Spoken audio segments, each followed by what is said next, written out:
The old cabin stood lonely against the Montana sky, its weathered boards telling stories of better days. Inside, young Jacob watched his mother's fever rise with the winter wind, her coughs echoing through gaps in the walls his father had once sealed tight. With snow piling against the door and medicine running low, the 8-year-old boy quietly opened his father's dusty toolbox. By candlelight, his small hands lifted a hammer too heavy for his age. The neighbors would say it was impossible, a child fixing what grown men had abandoned. But they didn't know about the promise Jacob had whispered to his sleeping mother. They couldn't see the determination in eyes so young, yet already familiar with loss. Could one small boy's love rebuild what time and grief had broken? Before we jump back in, tell us where you're tuning in from. And if this story touches you, make sure you're subscribed, because tomorrow I've saved something extra special for you. The Montana sunrise painted golden streaks across weathered floorboards as Jacob stirred from his makeshift bed near the kitchen stove. At 8 years old, his morning routine had the precision of a much older soul. He stoked dying embers with practiced hands, added 2 precious logs from the dwindling pile, and filled the iron kettle for his mother's tea. "Mama, you awake?" he called softly, padding toward the bedroom in socks, with holes at both heels. Sarah Mason's cough answered before her words could. "I'm up, sweetheart. Just catching my breath a moment." Jacob winced at the familiar rattle in her lungs, a sound that had deepened with the falling temperatures. He glanced at the gaps between wallboards, where morning light streamed through like accusatory fingers, another spot needing attention before winter truly settled in. Their cabin had once been sturdy and proud, built by Jacob's father Michael with hands that could coax beauty from raw timber. For 6 years, it had stood against mountain storms, sheltering their small family with steadfast dignity. But since the mining accident 2 winters past, the cabin had begun to fail, board by board, nail by nail, as if grieving alongside them. "I made tea," Jacob announced, carefully carrying a chipped mug to his mother's bedside. He'd added a spoonful of precious honey, saved for mornings when her coughing seemed worst. "My thoughtful boy." Sarah's smile didn't quite reach her eyes as she struggled to sit up. "You sleep at all?" "I heard hammering late." Jacob shrugged, not mentioning how he'd tried to secure the kitchen window that rattled with every gust. "Some got the kindling split for today and tomorrow." Sarah brushed his hair back, her fingers lingering on his forehead. "You're doing too much. You're meant to be playing, learning, not—" Her words dissolved into another coughing fit.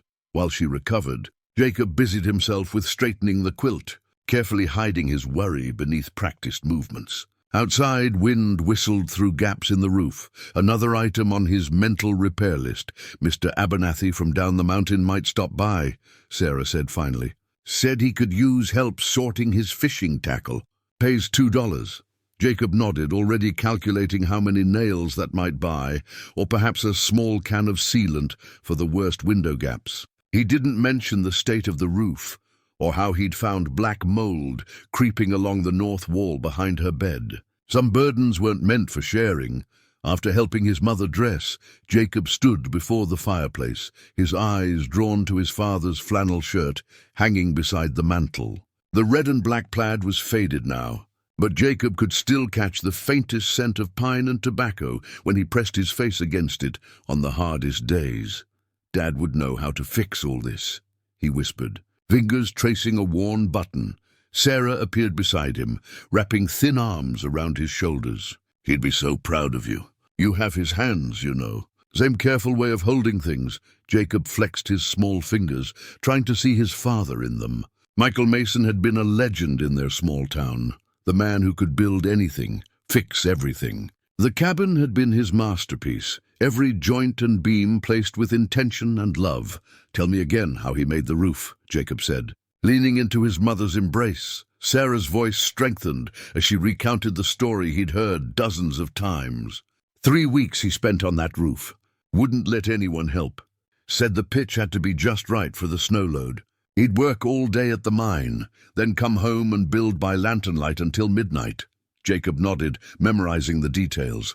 "And the chimney stones? carried each one up from the creek himself. Said the water-smooth ones would last longer against the wind. They stood together in the weak morning light, surrounded by the failing shelter that represented both their past and uncertain future. Jacob's eyes traveled the room, cataloguing each flaw, each weakness. The sagging corner by the pantry, the warped floorboard that caught his mother's slipper, the chimney that drew poorly in east winds. "I should get to Mr. Abernathy's," Jacob said finally, reluctantly pulling away. As he reached for his too-thin jacket, Sarah touched his shoulder. "Jacob, Mrs. Peterson mentioned again about that room in town. They could rent us for winter. Maybe we should—" "No!" Jacob interrupted, with a firmness that belied his years. "This is our home. Dad built it for us. He didn't add what they both knew. They couldn't afford it anyway, not with the medical bills piling up like the snow outside. Besides, leaving felt too much like admitting defeat, like saying goodbye to his father all over again." Jacob paused at the doorway, his hand on the latch. "I'll be back before dark. Rest today, okay?" "Promise." Sarah nodded, though they both recognized it as gentle fiction. She would spend the day trying to preserve what strength remained, stretching it like their dwindling supplies. "I love you, Mama," Jacob said, the words carrying the weight of everything else left unspoken. "Love you more," she replied, as she always had. Outside, Jacob took a deep breath of crisp mountain air, squaring his small shoulders against the vastness of what lay before him. $2 for tackle sorting wouldn't fix much, but it was something. And something, his father had always said, was better than nothing at all. Jacob returned from Mr. Abernathy's with 2 crumpled dollar bills and a handful of fishing lures the old man had insisted he take for luck. The mountain path home seemed steeper than usual, the late afternoon shadows stretching like warning fingers across his path. Something was wrong. He knew it before he even rounded the final bend and saw smoke failing to rise properly from their chimney. The cabin stood silhouetted against the darkening sky, more fragile than he remembered leaving it that morning. "Mama?" Jacob called, pushing through the door that stuck in its frame from last week's rain.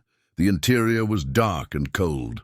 The fire had died hours ago. Jacob's heart pounded as he moved toward his mother's bedroom, following the sound of labored breathing. Sarah lay curled beneath every blanket they owned, her face flushed with fever.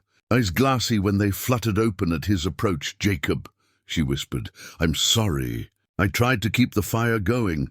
"It's okay, Mama. I'll fix it right up." Jacob's voice remained steady even as fear coursed through him. He'd seen this before, last winter when pneumonia had nearly taken her. With practiced movements, Jacob rekindled the fire, heated water, and soaked a cloth to place on his mother's forehead. Her skin burned beneath his touch. "We need Doc Peterson," he murmured, more to himself than to her. "No." Sarah grasped his wrist with surprising strength. "We can't afford another visit. But Mama, promise me." "Jacob, we'll be fine." Her words dissolved into a coughing fit that seemed to shake the bed itself. Jacob sat beside her until she drifted into restless sleep. Outside, the first flakes of an early winter storm began to fall. The wind found every gap in their failing home, whistling through like mournful ghosts. Doc Peterson had warned them last time. "This cabin won't make it through another winter, Sarah," he'd said, thinking Jacob couldn't hear from where he pretended to read in the corner. "The dampness, the drafts, they're killing you as surely as any disease. You need proper shelter." Jacob slipped from his mother's room and stood in the main area of their cabin. In the dim firelight, the extent of their home's decay seemed more pronounced. A section of ceiling sagged dangerously where snowmelt had rotted the beams. The west-facing window was cracked, patched with cardboard that buckled when wet. The door to the root cellar hung from a single hinge. Their home was dying around them. Jacob moved to the small trunk beneath his sleeping pallet. Inside lay his most precious possessions. A baseball his father had taught him to throw, a rabbit's foot found on their property, and at the very bottom, his father's carpenter's manual. The book was worn from years of use, its spine cracked in multiple places, pages dog-eared and marked with Michael Mason's neat handwriting. Jacob had pored over it countless times, tracing his father's notes with small fingers, trying to decipher the mysterious language of construction. Proper joist spacing prevents sag over time, one note read. Always account for snow load, said another. The diagrams inside showed perfect homes, with strong foundations and true corners. Nothing like the failing structure around him. Jacob had never fully understood what the drawings and annotations meant. Now he desperately needed to. A particularly violent gust of wind rattled the cabin, and somewhere in the ceiling, something shifted with an ominous creak. "Dad," Jacob whispered to the empty room, "I need you to help me." He opened the manual to the first chapter. Basic Structural Assessment. His father's handwriting filled the margins. Always start by understanding what's broken before you try to fix it. From his mother's room came another bout of coughing, this one so severe that Jacob rushed to her side with water. When she finally settled, Jacob noticed how the corner of the room near her bed glistened with dampness. The wall was literally weeping. "Jacob," his mother murmured, half delirious with fever. "You should be in bed. School tomorrow." "I know, Mama. Just checking on you." He smoothed her hair back, hiding his worry. Once she drifted off again, Jacob made a decision. School would have to wait. Their home wouldn't survive the coming storm, let alone the winter. And without shelter, his mother wouldn't survive either. Jacob returned to the main room and spread his father's manual open on the floor before the fire. With determined fingers, he turned to the chapter on roof repairs, then walls, then insulation. The words were difficult, but the diagrams spoke a clearer language. As the night deepened and the storm intensified, Jacob made a list on a scrap of paper: nails, tar paper, sealant, items they couldn't afford but desperately needed. Outside, snow began to accumulate against the north wall of the cabin. Inside, a small boy with his father's eyes bent over a carpenter's manual, fingers tracing pathways to salvation, determined to understand what had previously been beyond him. By dawn, when his mother's fever briefly broke, Jacob had made his promise to himself and to her. He would rebuild their home, board by board, nail by nail. He would use his father's knowledge, captured in this worn manual, to save what Michael Mason had built with love. He just hoped he had enough time. The morning after the storm found Jacob awake before dawn, his back stiff from sleeping on the floor beside his mother's bed. Sarah's fever had broken sometime in the night, leaving her exhausted but cooler to the touch. Jacob tucked the blankets around her shoulders before moving quietly to the main room. Evidence of the storm's fury surrounded him. A new puddle had formed beneath the worst ceiling leak, and the draft from the north wall felt sharp enough to cut skin. Outside, 8 inches of fresh snow blanketed the world in deceptive beauty. Jacob stood before his father's old workbench, a rough-hewn table pushed against the far wall. Dust covered most of the surface now, a testament to disuse. With reverent hands, he opened the wooden toolbox that had remained closed since Michael Mason's death. The tools inside were organized with characteristic care: hammer, saw, various chisels, a level with a crack along one edge. Jacob lifted each one, testing its weight, remembering how these same tools had seemed enormous in his younger hands when his father had first introduced him to their uses. "Always respect your tools," Michael had said. "They're an extension of your hands, your intentions." Jacob selected the hammer, its wooden handle smooth from years of his father's grip. Beside the toolbox sat a small tin can where his father had kept nails of various sizes. Only a handful remained. With his mother still sleeping, Jacob ventured outside to inspect yesterday's damage. The fresh snow revealed the cabin's silhouette against the white backdrop, its right side visibly sagging. The roofline uneven where it shouldn't be. "Start small," he whispered to himself, remembering his father's advice for overwhelming tasks. Jacob decided to begin with the backstep, which had rotted through in spots, becoming treacherous when wet. He found a piece of discarded lumber behind the woodpile and dragged it through the snow. His first attempt at measuring went poorly, the pencil marks uneven, The cut he made with his father's saw, jagged and unusable. Jacob bit his lip hard, fighting back tears of frustration. "Problem with your angle," came a gruff voice from behind him. Jacob turned to find Mr. Erickson, their nearest neighbor from half a mile down the mountain, watching him with arms crossed. The older man's face revealed nothing beneath his thick grey beard. "Saw needs to be held steady at about 45 degrees to start the cut," Mr. Erickson continued, not moving to help. "Your daddy knew that," Jacob stiffened. "I know. I just forgot," Mr. Erickson nodded slowly. "Your mama all right? Didn't see smoke from your chimney yesterday evening. She's better now," Jacob said, protective instinct making him vague. Neighbors meant well, but their concern often came with suggestions about moving to town or accepting charity, ideas his mother firmly rejected. The older man surveyed the cabin with an experienced eye. "Roof won't make it through January. I'm fixing it," Jacob said with more confidence than he felt. Something shifted in Mr. Erickson's weathered face. Not quite a smile, but a softening around the eyes. "That so?" He glanced at the mangled piece of wood at Jacob's feet. "Might need a bit of guidance, son."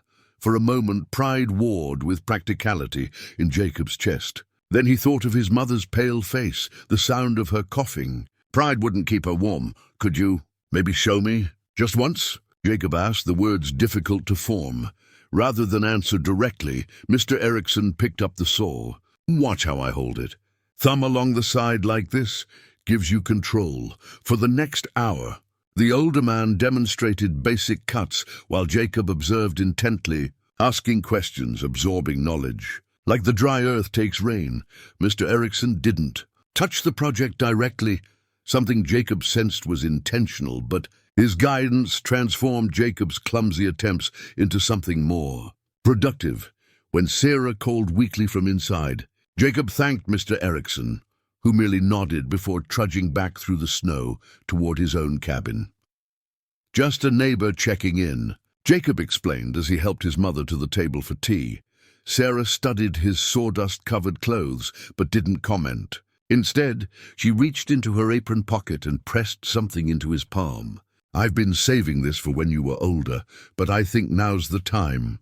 Jacob opened his hand to reveal a small brass compass, tarnished with age. The directional needle wobbled, then steadied, pointing unerringly north. "This was your grandfather's," Sarah explained, her voice stronger than it had been in days. "He used it when he first came to these mountains to build a life. Said it helped him find his way when everything looked the same." Jacob ran his thumb over the glass face, feeling the subtle crack across its surface. "It's broken. The glass is, yes, but it still finds true north. Some things work even when they're not perfect." She squeezed his hand. "Like us." That afternoon, while his mother rested, Jacob returned to his repair efforts with renewed determination. The pocket compass lay heavy in his pocket, a reminder of generations who had built things to last against mountain winters. His second attempt at the step went better. The cut was still imperfect, but the board fit well enough to provide safe footing. Jacob secured it with his father's hammer and the precious few nails from the tin. It was a small victory, almost insignificant against the magnitude of work the cabin needed. But as Jacob stood back to examine his handiwork, he felt something shift inside him. One broken thing fixed, countless more to go. He patted the compass in his pocket and whispered, "One step at a time." A week passed in a rhythm of small victories and crushing setbacks. Jacob divided his time between caring for his mother, attending school when he could, and working on the cabin in every spare moment. His hands, once soft with childhood, grew calloused and sure. Sarah watched her son's transformation from her bed by the window, pride and worry warring in her heart. On better days, she sat wrapped in blankets, offering guidance as Jacob tackled increasingly complex repairs. "Your father always said, 'Start from the ground up,'" she advised as Jacob puzzled over which problem to address next. "Foundations first, then walls, then roof." Jacob nodded, absorbing her words like precious rain. "The floor under your bed is soft near the wall. I think water's getting in." He'd pull up the boards to check the joists beneath, Sarah said. and then dissolved into another coughing fit. Jacob wrapped his mother's hand-knitted scarf, a vivid blue creation from healthier days, more securely around her neck. The wool was worn thin in places, but still held the warmth of her craftsmanship, each stitch a testament to the care she'd once been strong enough to provide. Later that afternoon, when Sarah dozed fitfully, Jacob carefully pulled up the floorboard beside her bed. The sight below made his stomach clench. Black mold bloomed across the support beam. The wood beneath so rotted his screwdriver sank into it like butter. Problems don't fix themselves by hiding, his father had often said. Jacob was beginning to understand what that truly meant. At school the next day, Jacob lingered in the workshop after class. Mr. Harris, the shop teacher, raised an eyebrow but continued organizing tools as Jacob paged through a book on home construction. "Science fair project?" Mr. Harris asked finally. Jacob hesitated. Pride warred with necessity, a battle becoming familiar. "House repairs," he admitted. Mr. Harris studied him for a long moment. "Your place up on Mason Ridge?" Jacob nodded, bracing for pity or dismissal. Instead, the teacher pointed to a diagram in the book. Floor joists should be 16 inches apart, center to center. Any wider and they'll sag over time. Relief flooded through Jacob. Not charity, knowledge. He could accept that. "What if they're rotted through?" he asked. For the next 30 minutes, Mr. Harris explained sistering joists, the process of bolting new supports alongside weakened ones. He drew diagrams, recommended materials, and finally loaded Jacob's backpack with wood scraps from the shop bin. "Practice joints at home," he advised. "Bring them in and I'll check your work." That evening, Jacob worked by lantern light, practicing notching wood to fit together securely. His mother watched from her chair by the fire, wrapped in her blue scarf, despite the room's warmth. "You remind me so much of him," she said softly. "Same furrow between your eyebrows when you concentrate." Jacob looked up, sawdust coating his clothes. "Do you think he'd be mad that I let things get so bad?" Sarah's face softened. "Oh, Jacob, you haven't let anything get bad. You've been holding our world together." She fingered the frayed edge of her scarf. "Remember when I made this?" Jacob nodded. 3 winters ago, before his father's accident, before her illness had taken root. She'd knitted by the fire each evening while his father whittled and told stories. "I dropped a stitch near the beginning," Sarah continued. "Creates that little hole near the fringe. Your father said I should start over, but I kept going. Said sometimes we work with the flaws we're given." She smiled faintly. "The scarf still keeps me warm."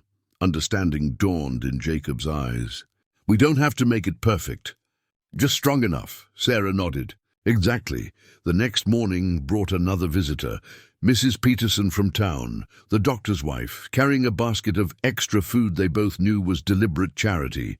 Jacob accepted it at the door, not inviting her inside, where she might see the extent of their struggles.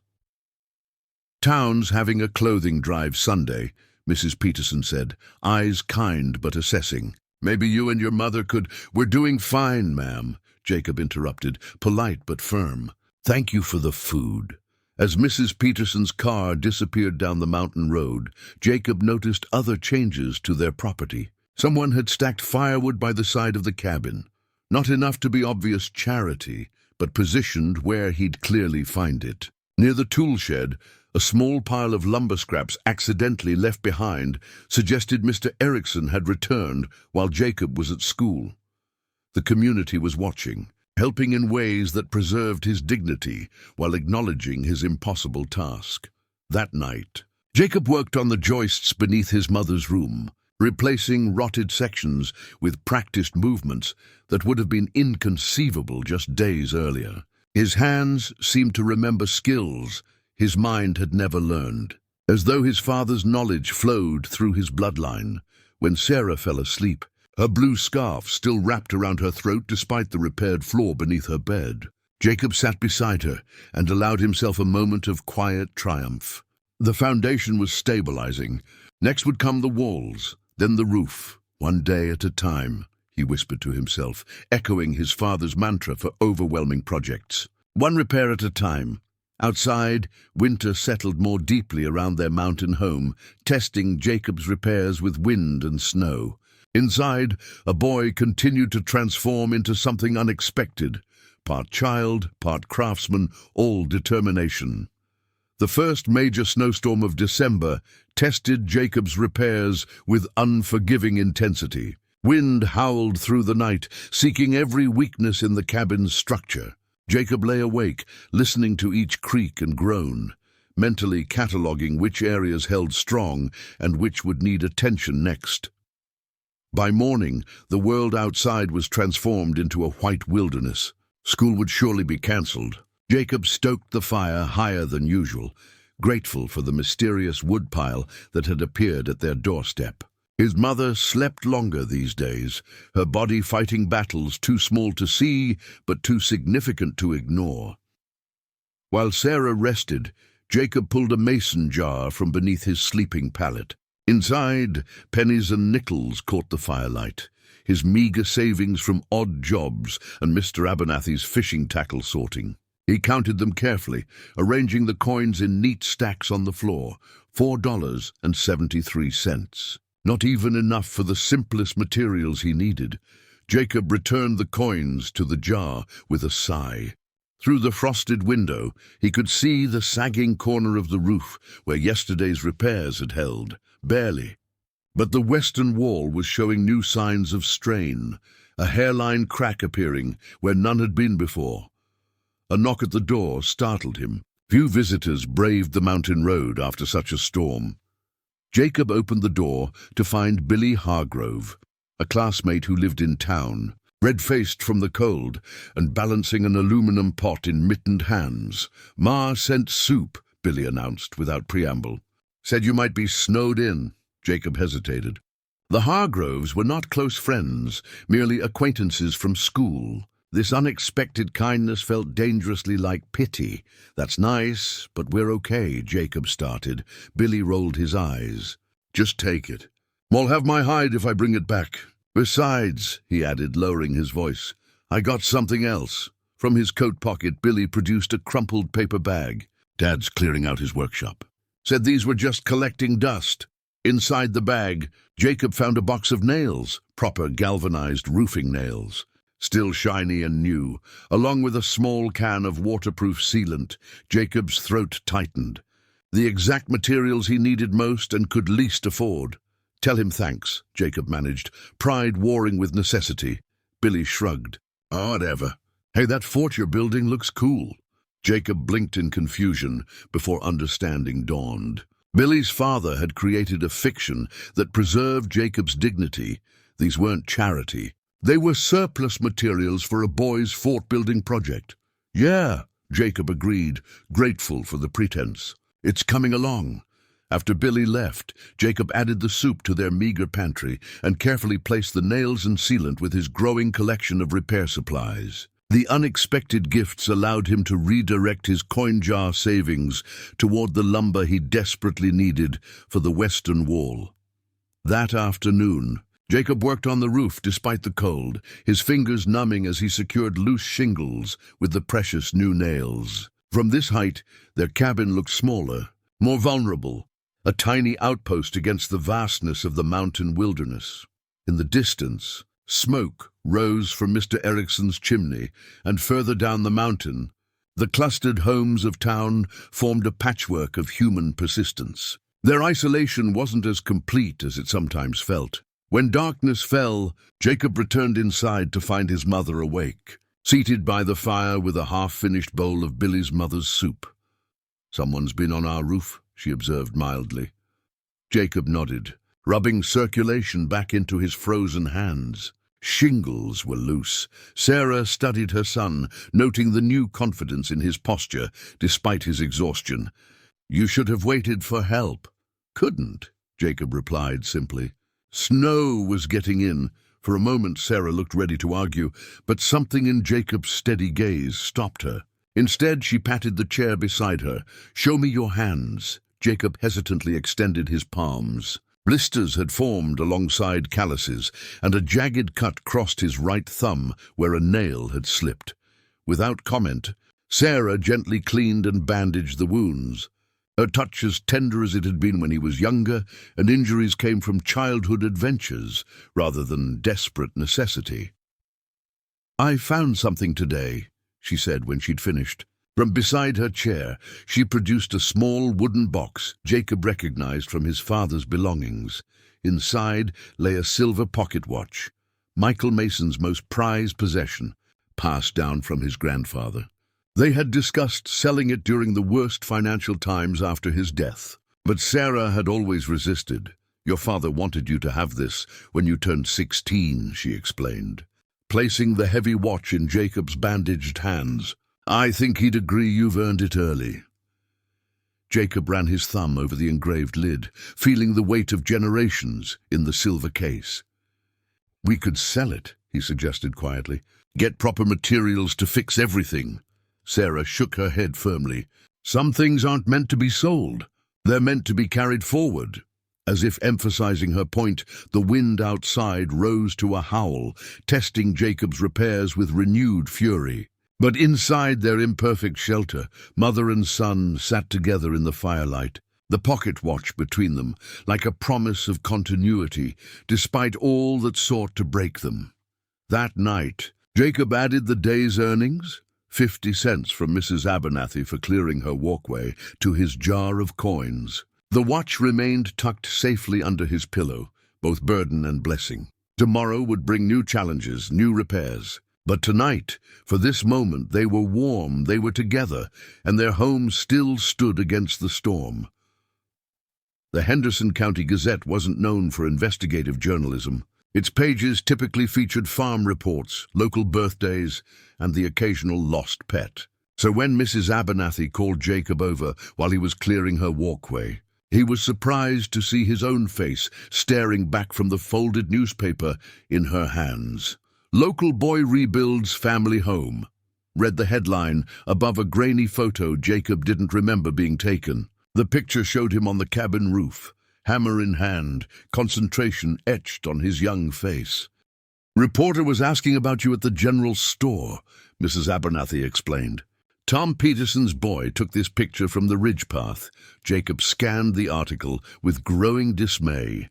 The story painted him as some kind of child hero, 8-year-old. Jacob Mason works through winter storms to save his widowed mother's home, with details about their situation that felt invasively personal. "They didn't talk to us," Jacob said, voice tight. "How did they know all this?" Mrs. Abernathy's expression was sympathetic. "Small towns, Jacob. People notice things." Jacob folded the paper and handed it back, stomach churning. "My mother can't see this. Might be too late, dear." Paper went out to everyone yesterday. By the time Jacob returned home that afternoon, his fears were confirmed. Sarah sat at the kitchen table, the newspaper spread before her, eyes red-rimmed. "They had no right," Jacob began, dropping his school bag by the door. "No," Sarah agreed quietly. "They didn't." They sat in uncomfortable silence, the article between them like an unwelcome visitor. Jacob noticed his mother's hands trembling slightly as she folded the paper, her pride wounded in ways repairs couldn't fix. "I'm not ashamed of what you're doing," Sarah said finally. "I just didn't want the whole county knowing our business." Jacob nodded, understanding the complex emotions beneath her words. Their struggle was private, their dignity maintained through careful boundaries with neighbors and townspeople. The article had stripped away that protection. The next morning at school, Jacob felt eyes following him through the hallways. Teachers spoke to him with a new gentleness that made his skin crawl. At lunch, he sat alone as usual, but soon Billy Hargrove and 2 other boys joined his table. "That thing you're doing for your mom," Billy said between bites of sandwich. "It's pretty cool." Jacob shrugged, uncomfortable with the attention. "My dad says you're using tar paper wrong," offered Tanner Mills, whose father owned the hardware store. "Says you need to overlap it more on the north side." "Wasn't in the manual," Jacob muttered. "He could show you," Tanner suggested. "If you wanted." Jacob studied the boys' faces, looking for pity or mockery, but finding only matter-of-fact interest. Something had shifted. The article had transformed his private struggle into community knowledge, for better or worse. That afternoon, Mr. Harris held Jacob back after shop class. "I've been thinking," the teacher said, arranging tools with methodical care. "Shop class is working on birdhouses this month. Not much practical value." Jacob waited, uncertain where this was heading, thought maybe we could redirect the lesson. "Focus on home repairs instead." Mr. Harris glanced up. "The whole class could learn something useful. Maybe even take a field trip." Understanding dawned slowly. "To my house?" Mr. Harris nodded. "Educational purposes." The school board approved it this morning. Jacob imagined his classmates at the cabin, seeing their poverty up close, witnessing his mother's illness. His instinct was immediate rejection. "It's not charity if everyone's learning," Mr. Harris added quietly. "And we'd bring the materials as school supplies." "All proper and accounted for." Jacob remained silent, the offer hanging between them. "Think about it," Mr. Harris said, returning to his tools. "Let me know tomorrow." The walk home felt longer than usual, Jacob's mind churning with conflicting emotions. The newspaper article had exposed them, yes, but it had also opened doors previously closed by pride and circumstance. He found his mother on the porch despite the cold, wrapped in blankets and staring at the distant mountains. Her breathing sounded clearer today, a small mercy. "Mr. Harris wants to bring the shop class up to learn about home repairs," Jacob said without preamble. "On our cabin." Sarah turned to study her son's face. "And you said?" I didn't answer yet. Jacob sat beside her, their shoulders touching. "It would mean people seeing everything." "They've already seen, Jacob." Sarah gestured toward town below. "That article made sure of that. But this would be different. They'd be here helping." Sarah was quiet for a long moment. "Your father was the proudest man I knew," she said finally. "Too proud sometimes. When the mine first had layoffs, we ate beans for a month before he'd consider accepting help." Jacob nodded. "Remembering those lean times. The night before the accident," Sarah continued, her voice softening, "he told me his biggest regret was not letting people in more. Said a man isn't meant to carry everything alone." She reached for Jacob's hand. "Maybe that's a lesson for both of us." Jacob squeezed his mother's fingers, noticing how thin they'd become. "So you think we should let them come?" "I think," Sarah said carefully, "that sometimes life sends help in unexpected packages, even newspapers we didn't ask for." That evening, Jacob carefully cut the article from Mrs. Abernathy's copy of the Henderson County Gazette. Despite his initial resistance, he recognized now that this piece of paper had changed their path forward. For better or worse, their private struggle had become something shared. He tucked the clipping into his father's carpenter's manual, a bookmark between pages describing community barn raisings from a bygone era. Perhaps some traditions were worth reviving, even at the cost of pride. The Saturday morning sun cast long shadows across the clearing as Jacob meticulously counted lumber pieces stacked beside the cabin. His breath fogged in the cold air as he checked each item against the handwritten list clutched in his mittened hand. 16 2x4s, 8 feet long, he murmured, marking a check. 6 sheets of plywood, half-inch thick. The materials had appeared gradually over the past week, dropped off by various townspeople after the newspaper article circulated. Some came with notes identifying the givers. Others simply materialized overnight, like offerings to woodland spirits. Jacob had organized everything with painstaking precision, grouping similar items, keeping his inventory updated with each new addition. The list had evolved from a simple tally to a detailed construction plan, complete with measurements and placement notes. His childish handwriting had gained confidence with each revision, just as his hands had grown steadier with each repair. "Planning a second story," called a voice from the path. Jacob looked up to find Mr. Mills from the hardware store approaching, his son Tanner trailing behind with a toolbox. "No, sir. Just trying to be organized." Jacob folded the list into his pocket, still uncomfortable with direct charity, despite his growing acceptance of help. Mr. Mills surveyed the neatly stacked materials with approval. Good system. Your father was the same way. Could account for every nail on a project. The comparison warmed Jacob more than he expected. Did you know him well? Worked together on the Peterson barn raising, back before you were born. Mr. Mills knelt to examine the cabin's foundation. Mike Mason could eyeball a level line better than most men with a tool. While the adults talked, Tanner sidled over to Jacob. Shop class is coming Monday after school, he reported. Mr. Harris made us all practice hammering straight nails all week. Jacob nodded, still uncertain how to feel about his classmates' impending visit. Thanks for the warning. Mr. Mills spent the next hour showing Jacob how to properly seal the cabin's northern exposure, the wall most vulnerable to winter winds. He worked alongside the boy rather than for him, guiding without taking over. Technique matters more than strength, he explained, demonstrating how to leverage body weight to compensate for Jacob's smaller size. Your daddy knew that too. Wasn't the biggest man at the mine, but could outwork fellas twice his size. These casual mentions of Michael Mason, dropped into conversation like seeds, gave Jacob glimpses of his father beyond his memories. Each one felt like a gift. By midday, Sarah had ventured outside, wrapped in blankets to observe their progress.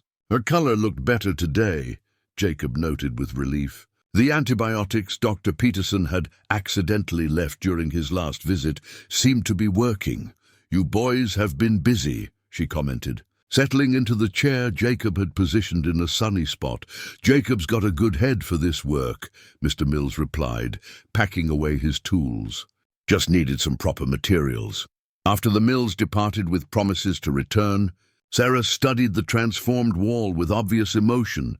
It's starting to look like it did when your father finished it, she said softly. Jacob consulted his list, checking off completed tasks with satisfaction. Still need to fix the east window and shore up the roof supports. And when will you rest? Sarah asked, the concern in her voice unmistakable. Jacob shrugged.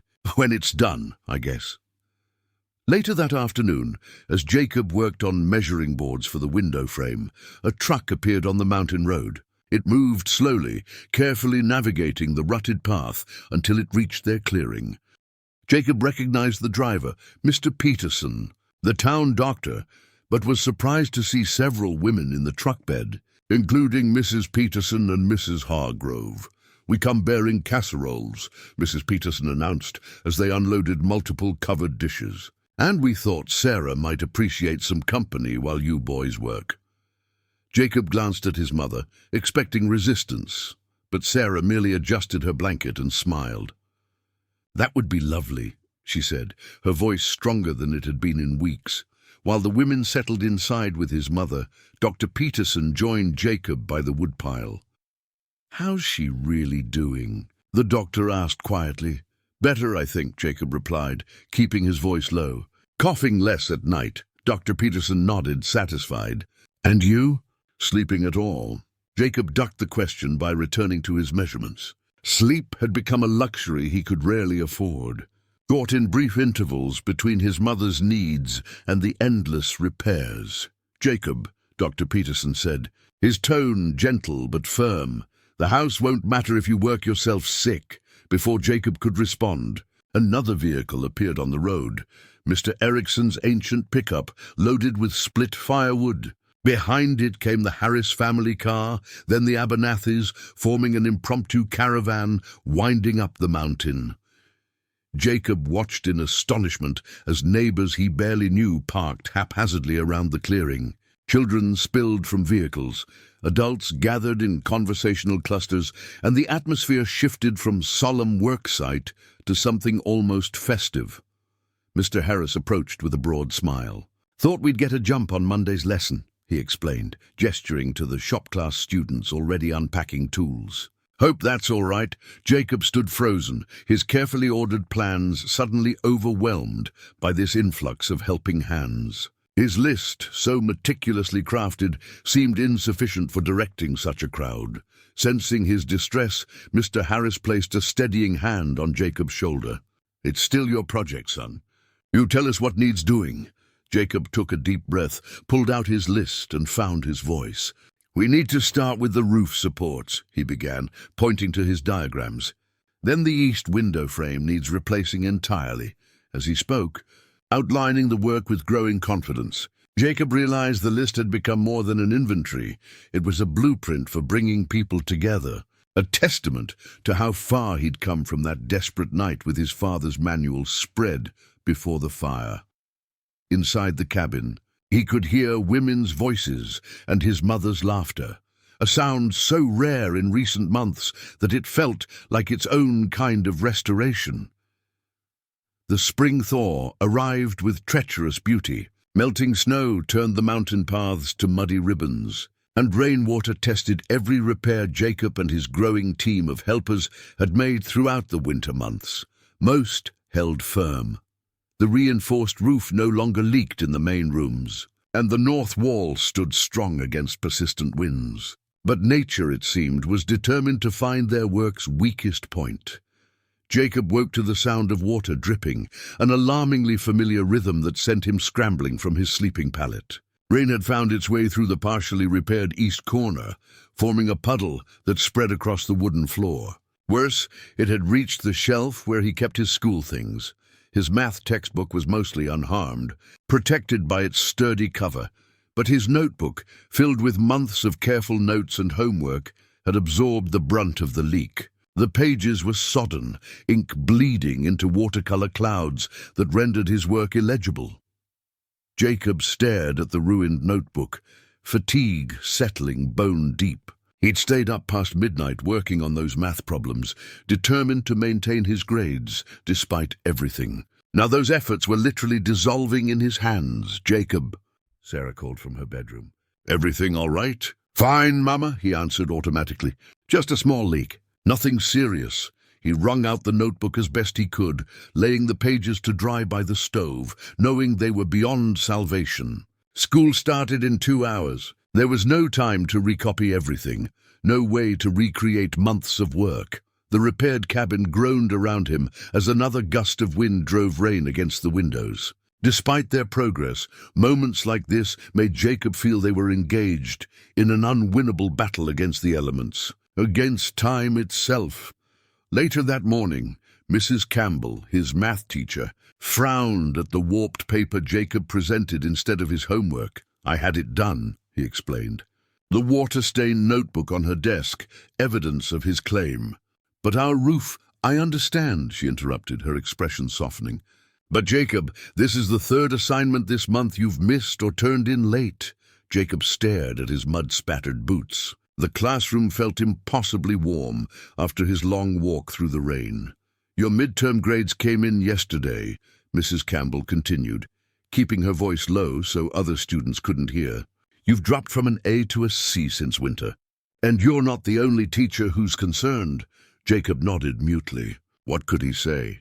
That he studied by candlelight after his mother fell asleep? That sometimes he fell asleep himself, face pressed against textbooks, only to wake at dawn and rush to check repairs before heading to school? "I know what you're doing is important," Mrs. Campbell said, surprising him.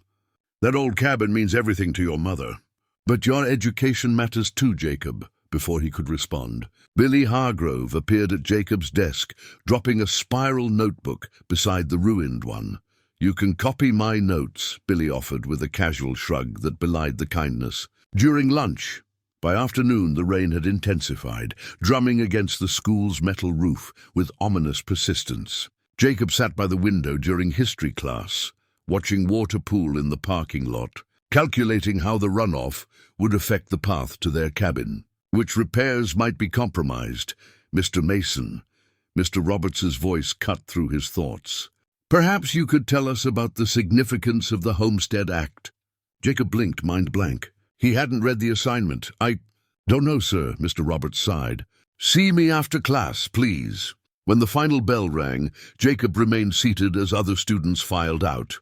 Through the classroom windows, he could see the rain turning to sleet, an unseasonable cold snap that would make the mountain trail treacherous. Mr. Roberts settled at the desk beside Jacob's rather than maintaining the teacher's authoritative position. "Your last test was barely passing," he began without preamble.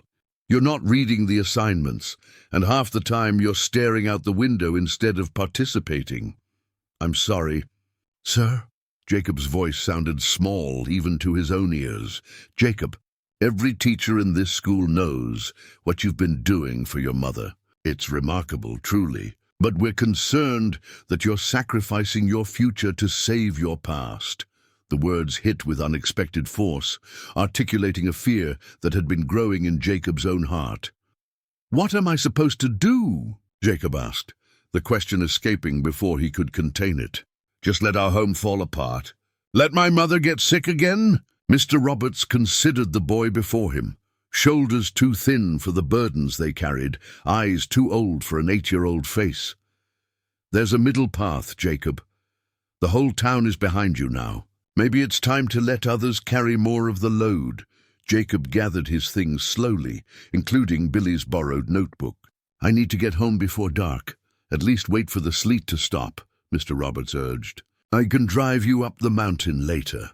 But Jacob was already calculating the fading daylight, the condition of the path, how long it would take to check the east corner leak. His mother would be alone, possibly worried by the worsening weather. I'll be okay, he said, heading for the door. I know the way. The path home proved more challenging than Jacob had anticipated. Sleet turned to driving snow as elevation increased, and twice he slipped on icy patches, muddying his clothes and dampening his already questionable spirits. When he finally crested the last rise, the cabin came into view through swirling snowflakes. Light glowed from the windows, a welcome beacon in the gathering dusk. But Jacob's attention was immediately drawn to a dark figure on the roof, hammering methodically at the exact spot that had leaked that morning.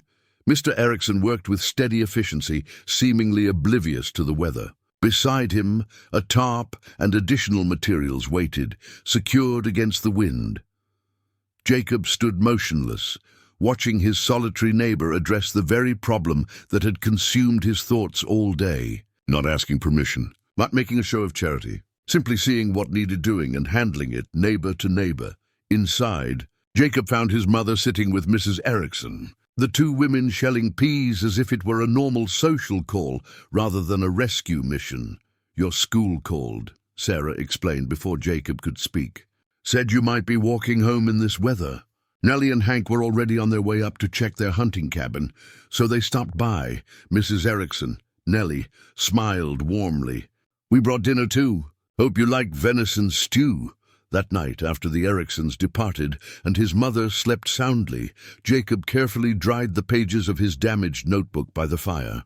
Though the content was lost, he couldn't bring himself to discard it.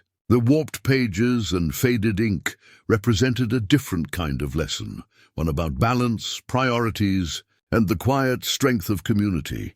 Tomorrow he would ask Mr. Roberts about making up his missed assignments. Tomorrow he would thank Billy properly for the loaned notes. Tomorrow, perhaps, he would learn to share his burdens more willingly. Tonight, the cabin stood secure against the unexpected spring snow, and for once, Jacob allowed himself to rest without worry. April unfurled across the mountains in a riot of green, painting over winter's harsh edges with new life. In the clearing around the Mason cabin, the transformation was particularly striking. Where once snow had piled against sagging walls, wildflowers now pushed through rich soil. The cabin itself stood straighter, its repaired sides weathering spring rains without surrender. Inside, Jacob sat at the kitchen table with colored pencils and a sheet of paper ruled into careful squares. He was updating his hand-drawn calendar, a system he'd developed to track both cabin repairs and his mother's health. Blue X's marked completed projects. Red circles indicated his mother's bad days. As spring progressed, the blue marks multiplied while the red ones grew increasingly rare. Roof complete, he murmured, adding another blue X to today's date. North wall insulation complete. Sarah watched from where she kneaded bread dough, her strength returning enough for light household tasks. You should add school science project to next week, she suggested, nodding toward the poster board propped against the wall. Jacob smiled, adding the notation. His grades had improved since his conversation with Mr. Roberts, partly due to a new study arrangement where classmates took turns helping him catch up during lunch periods. The science fair project, a demonstration of how proper insulation affects heat retention, had been Mr. Harris's suggestion, allowing Jacob to connect his cabin work with academic requirements. "Dr. Peterson's coming tomorrow," Jacob noted, adding the appointment to the calendar. "Think he'll take out your stitches?" Sarah touched the small bandage on her arm where a biopsy had been taken 2 weeks prior. The procedure had been routine, Dr. Peterson assured them, just checking an unusual mole, but Jacob had added it to the calendar with special notation, his worry evident in the precise lettering. "I expect so," she answered lightly. "And then perhaps we can mark medical issues as complete too." Jacob's pencil hesitated over the paper. Complete seemed too definitive for something so important. "We'll mark it in progress until we get the results," he decided, using yellow instead of blue. A knock interrupted them, 3 quick raps that identified their visitor as Mr. Erickson before he entered. "Mail delivery," the older man announced, placing an envelope on the table. "Town Hall sent it up with me." The official-looking letter bore the county seal. Jacob and Sarah exchanged concerned glances as Mr. Erickson discreetly busied himself examining the newest repairs. Sarah opened the envelope with careful fingers. Her eyes widened as she read. "What is it?" Jacob asked, anxiety coiling in his stomach. Official letters rarely brought good news to the Mason household. "It's about the property taxes," Sarah said, her voice carefully neutral until Mr. Erickson stepped outside. Then she handed the letter to Jacob, her hand trembling slightly. "They're saying we're 3 months overdue. If we don't pay by the end of April." Jacob scanned the document, his heart sinking. The amount due was staggering, far beyond their meager savings, even with the odd jobs he'd continued to work between repairs.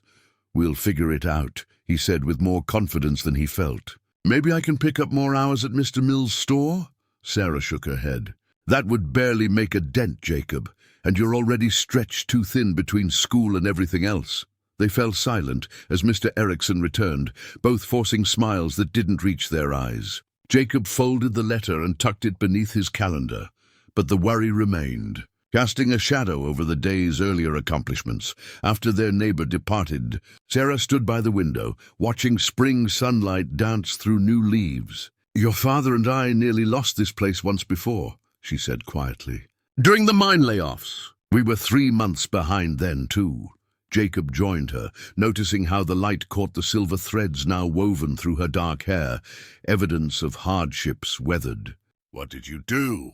"The town held a fundraiser, called it a community appreciation dinner for the miners." A sad smile touched her lips. "Your father was so proud. Wouldn't accept charity, but couldn't refuse community appreciation." Jacob considered this distinction, understanding its importance to a man like his father. "The taxes aren't just our problem," he said slowly, an idea forming. "If we lose our home, the cabin your father built just disappears. That's part of the town's history."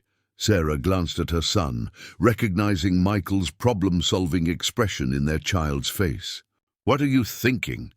"That maybe we need to see this differently. Not as our private struggle, but as preserving something that matters to everyone." Jacob returned to the table, pulling out a fresh sheet of paper. "The newspaper article helped before. Maybe we can use that again."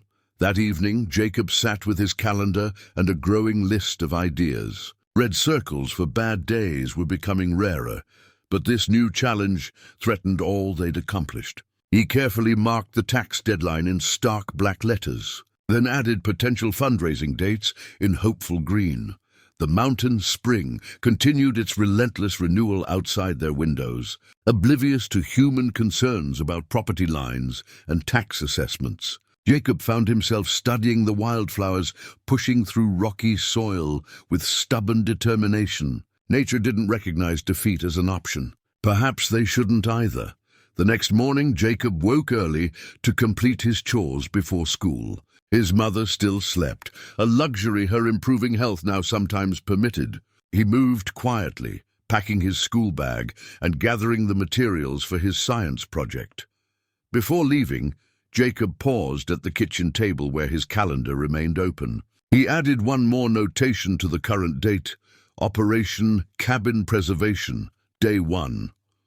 Whatever came next, they would face it with the same determination that had carried them through the winter.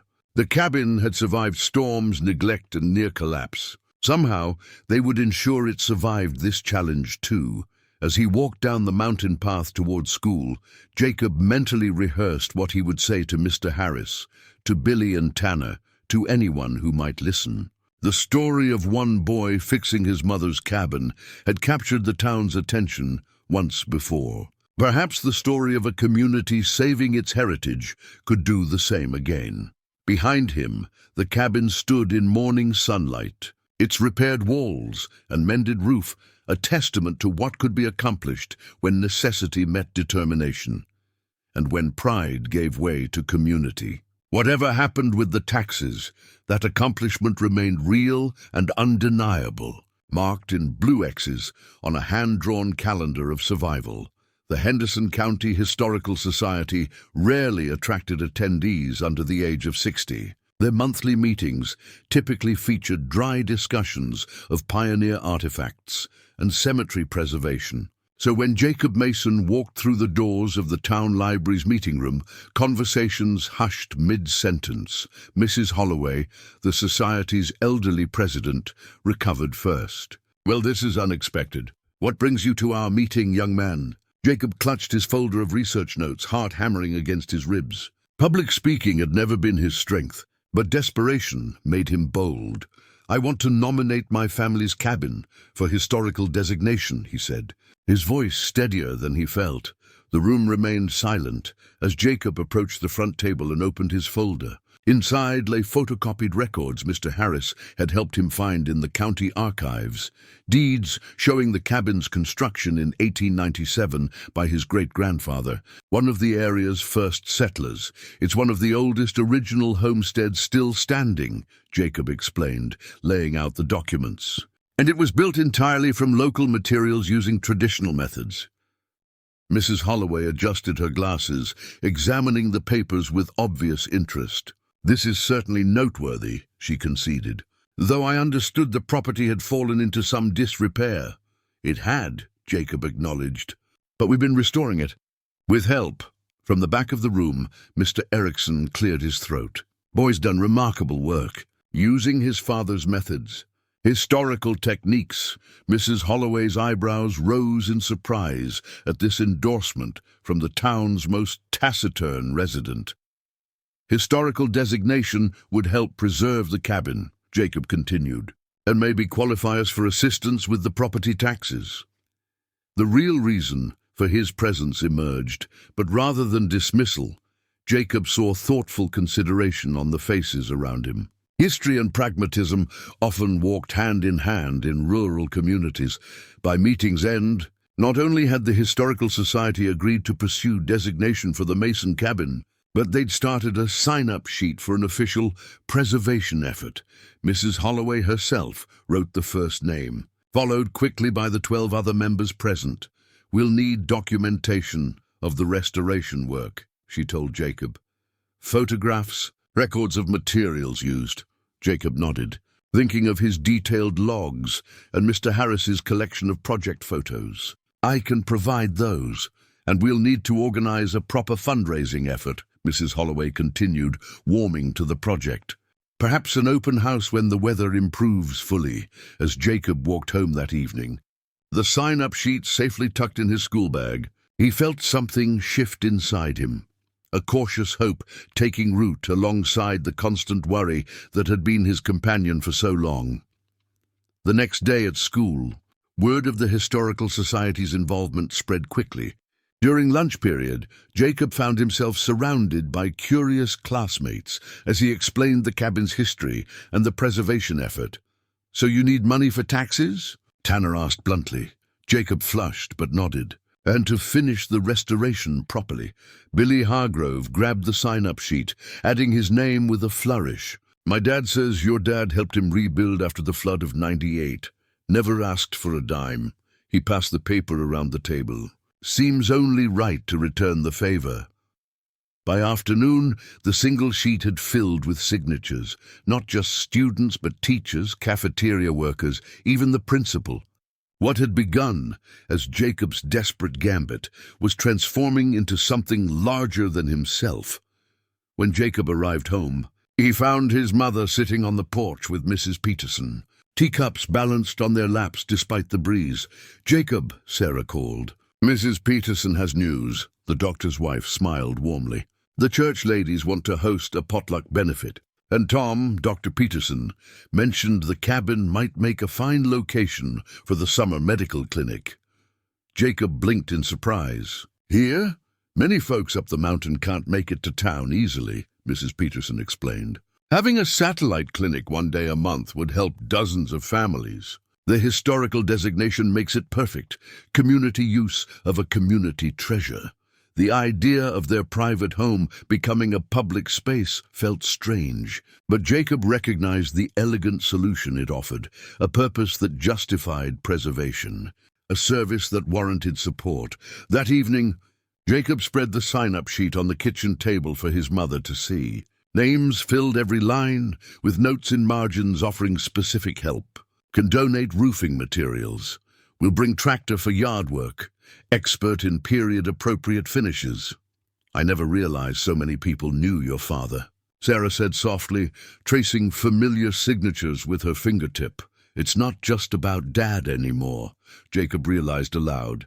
"It's about what we're doing now, together." Sarah studied her son's face, noting the subtle changes of recent months. The confidence that had replaced uncertainty, the maturity that hardship had cultivated. "You've built more than just a cabin, Jacob." The following Saturday, vehicles began arriving at the Mason property before Jacob had finished his morning chores. First came Mr. Harris with a professional photographer to document the restoration for the historical application. Then the Historical Society members, clipboards and measuring tapes in hand. By mid-morning, families streamed up the mountain road bearing tools, food, and offers of assistance. In the midst of this controlled chaos, Jacob found himself standing beside Mr. Erickson, watching as the solitary clearing transformed into a hub of community activity. "Too much?" the older man asked, noting Jacob's overwhelmed expression. Jacob considered the question, watching his mother laugh with the church ladies as they established a refreshment table. "Different," he decided. "But good different," Mr. Erickson nodded, understanding. "Your father would have hated it and loved it all at once," he observed wryly. "Man appreciated good work, even if he struggled with accepting help." Jacob smiled at this insight into the father he was still coming to know through others' memories. "I'm learning it's not really about accepting help," he said. "It's about being part of something bigger." The sign-up sheet, now laminated by Mrs. Holloway to protect it from weather, hung prominently on the porch post, a physical manifestation of community commitment. Throughout the day, more names appeared in the margins and on the back, the paper becoming a living document of collective purpose. By sunset, when the last vehicles departed down the mountain road, the cabin clearing had been transformed, yard cleared, garden beds prepared, exterior trim freshly painted in historically accurate colors. Phase 1 complete, Jacob noted with satisfaction, checking items off his mental list. Phase 2 starts next weekend. Sarah wrapped an arm around her son's shoulders, stronger than she'd been in months. "I think you've started something that goes beyond phases and checklists." Jacob, looking at the sign-up sheet still hanging on the porch post, names catching the golden evening light, Jacob understood what she meant. They weren't just rebuilding a cabin anymore. They were reconstructing something less tangible, but equally vital. The invisible structures of community that had weathered away like old wood, now being restored nail by nail, name by name. The makeshift workbench outside the cabin buzzed with activity as Jacob demonstrated proper wood joining techniques to a group of enthralled classmates. His small hands moved with practiced confidence, showing how notches should fit together for maximum strength without nails. "My dad always said a good joint shouldn't need metal to hold," Jacob explained, sliding the pieces together. The satisfying click as they locked into place drew appreciative murmurs. "Where'd you learn that?" asked Danny Fletcher, whose father owned the town's construction company. Jacob hesitated. "Some from watching my dad, some from his books, some I just figured out." What Jacob didn't mention was how many failed attempts had preceded each successful technique. The hours of frustration, the wasted materials, the blisters and splinters that had been his teachers.